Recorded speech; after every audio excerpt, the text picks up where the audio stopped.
I'm keen to get some other questions in from the floor while we have people here. Do you have a question? I'm Jens from Ix and Paperboard, and I just wondered, I mean, when we all talk about being sustainable and not using paper and so on, if I were a forest owner, now I have my market, I can sell my wood to a timber or a pulp company and make my money.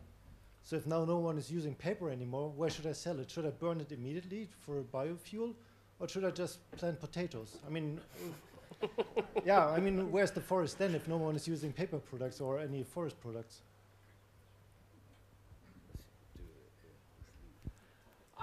We're not against, you know, and none of the NGOs that I work with are against having forest products or paper products.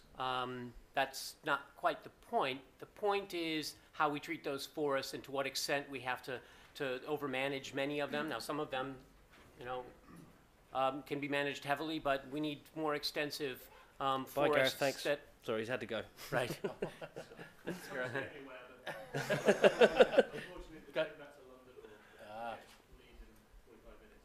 Thanks a lot. Thanks, Gareth. Bye. But unfortunately, the opposite is happening, and natural forests are being replaced by plantations in a lot of cases. For example, in the southeastern United States, very high biodiversity region, beautiful place, but it's lost a lot of its forests and is still losing some of its forests, although it's obviously slowed down with the recession. But it's losing its forests not to agriculture. 3/4 of new plantation forestry happened where there were natural forests before. And I invite you to go see a program called Swamp Loggers that you can get on the you can see the kind of on the Discovery Channel, and you can see the kind of practices that they're engaging in there. They're taking high biodiversity, wetland type forests, clearing them out, ditching them and draining them, and replacing them with plantations. So it actually, in a lot of cases, is going in the other direction.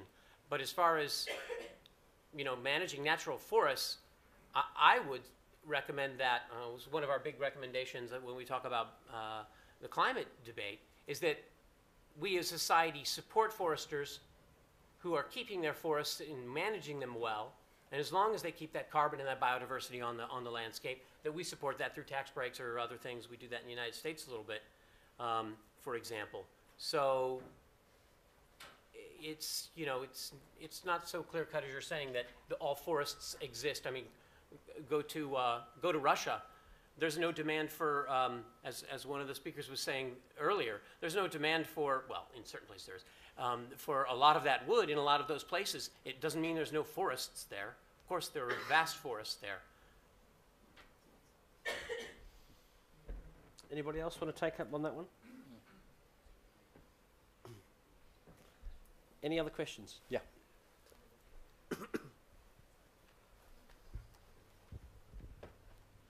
Tomasz Katowicz, Mondy Świecie, paper production. Having Jim on the panel, I just wanted to ask the question, maybe which is a little bit aside of the paper making, but having a lot of blessings coming from Brussels sometimes as a paper maker, what will be the new rules and legislation? Some of them maybe are created also by NGO organizations.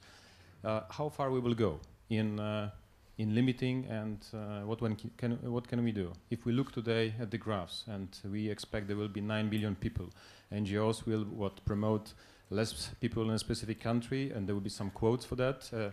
If we look today at the patterns of eating, should we not feed pork, because pork is less efficient than, for example, a chicken? How you view this?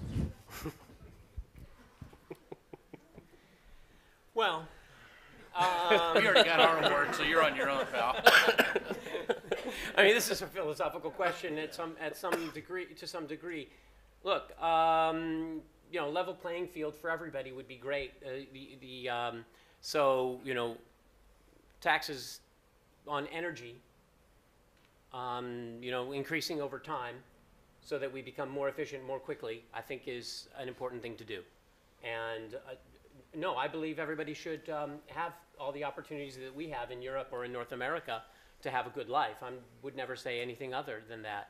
But in order to do that, we need to figure out ways of being more efficient if we're going to keep our natural forests, you know, our tigers and our bears and everything else, as well as just forests, second growth forests like we have in a lot of Europe and North America. But no, quotas, no. That's why, we need more efficient systems like an energy tax, for example. Time for one more question. And educating women in third world countries, and then we won't get to 10 billion. That's the one key factor that universally is shown to keep population at a lower growth rate.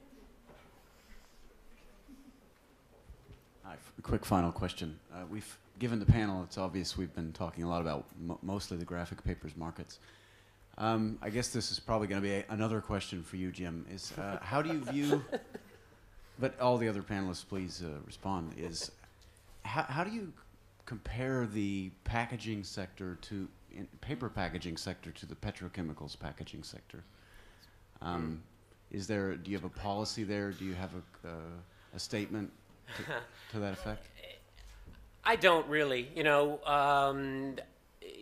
like, I don't. We tried to look at that a little bit, but, and this has come up because we say, oh, reduce packaging, paper packaging is one of the things that we've been promoting, and they say, oh, well, but they'll just go to plastic, and honestly, I don't really have that great of an answer on it. I know that, my hunch, my intuition is that I'd like to see more paper than plastics because of, the southern gyre that's full of billions of tons of plastics. The petrochemical use is obviously not as, environmentally friendly as paper can be when done well. And so that's my intuition, but, as far as the LCA, the life cycle assessment of that, I'm not entirely sure, and I wouldn't want to give a definitive answer.